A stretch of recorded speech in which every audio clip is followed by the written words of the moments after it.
बे हाबाफारिफोरखौ जों मावजोब्बाय दिनै जोंनि गेजेराव एना एनि गैया जोंनि गेजेराव हिंसा हिंसि गैया मालाबा एखम्बा BPF नि साफा सानै मानसिफ्रा बेवहाय हिंसा खालामनो नागिरो नाथाय बेखौ जों मालाबाबो चान्स होनाय नङा जोङो 30-40 बोसोर सोमावसारनानै माखासे मावनांगौ खामानिया थालांदोंमोन नाथाय बेराफारसेथिं दिनै जोङो राजखान्थि गोहोखौ मोनबाय मोनथाम गोरोबथा मोनबाय बे मोनथाम गोरोबथानि उनाव हारिखौ गेरेमसा हारि दानो थाखाय जि बिबानखौ बड'फाया होलांदों बेखौ जोङो दिनै मावफुंनायाव आगान सुरगासिनो दङ दा ओंखायनो रांखान्थि फारसे गोबां दानाय लुनाय दाउ फिसिनाय अमा फिसिनाय आबादारिफोरखौ मदद होनाय साख्रि बाख्रिनिफ्राय लानानै गासैबो बिथिङाव जों खामानि मावगासिनो दङ समाजखान्थि फारसे जौ जुवा ड्राग्स गेना गोरोन्थिफोरखौ फोजोबनानै मोजां समाज दानो थाखाय खामानि मावगासिनो दङ धोरोमनि बेलायाव ब्रह्म बाथौ ख्रिस्टान जोंहा ठाकुर जेसेबां धोरोम दङ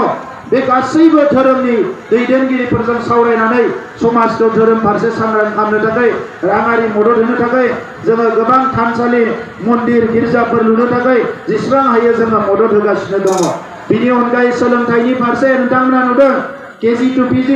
LP स्कुलनिफ्राय लानानै इउनिभार्सिटिसिम गोबां खामानिफोरखौ जोङो मावगासिनो दङ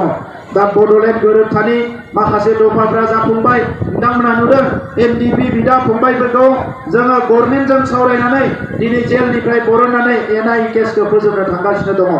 जोंनि बिदा फंबायफोर जायफ्रा जेलाव दङमोन बिथांमोननि माखासे कनभिक्टेड जाखानायफोरखौबो दिनै चिराङाव दोनफैदों दा बिथांमोननि केसखौ जों फोजोबनो थांगासिनो दङ MDP नि जिखिनि मुंख्लंफोर 600निख्रुइ बारा MDP नि सोमावसारनायनि मुंख्लंफोरखौ दिनै एक्स ग्रेसिया होनो हाबाय 5 लाख फारसेथिं एबसुनि आरो BLT नि दंबावोमोन BLT निखौबो जोङो फैगौ 12 जुनाव माखासेखौ होनो सानदों आरो एबसुनि जिखिनि मार्टिया दङ बेखौबो जोङो 12 जुनाव जोङो माखासेखौ होनो थाखाय आखायाव लादों दा ओंखायनो केस फोजोबनाय रिहेबिलिटेसन होनाय एकर्डनि दफाफोरा जाफुंसार जानाय बे गासैबो बाथ्राफोरखौ खर'आव लानानै जों खामानि मावगासिनो दङ हारिखौ गोजौआव दैखांनो थाखाय दुलाराय बर' फरायसा आफाद थुनलाइ आफादा जेरैबायदि दिल्लीयाव बिथांमोना बड'लेण्ड महोत्सव खुंनानै भारतनि प्राइम मिनिस्टार बिथांखौ लाबोनानै दिनै सारा माहारिनि थाखाय गोबां बाथ्रा बुंहोबाय बेवहाय जोङो सरकारा डाइरेक्ट मदद खालामदों नोंथांमोना नुदों बावैसो भारतनि नखर मन्त्रिया फैनानै दतमायाव गोबां बाथ्रा बुंलांदों दुलाराय बर' फरायसा आफादनि बे मिटिंआव फैनानै दा फैबाय थानाय समाव जोङो सानदों जे फैगौ 30 गाबोनो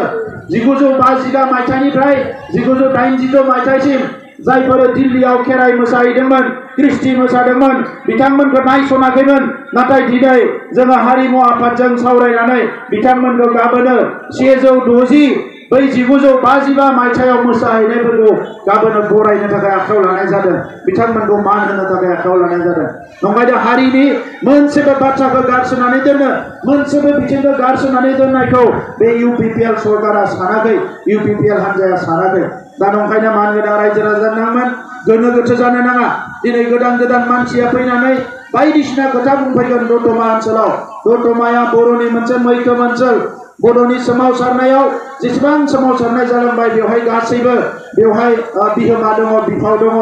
माखासे दैदेनबोनायनि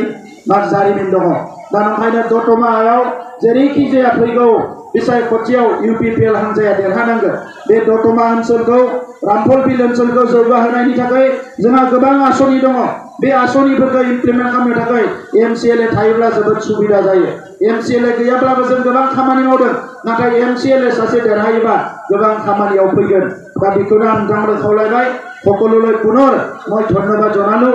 বাইদেউসকল আজিকালি বহুত সবে শান্তিত আছে আমাৰ অৰ্থনৈতিকভাৱে ল'ৰা ছোৱালী পঢ়িবলৈ বিভিন্ন আঁচনি চৰকাৰে দিছে বেমাৰ চাবলৈ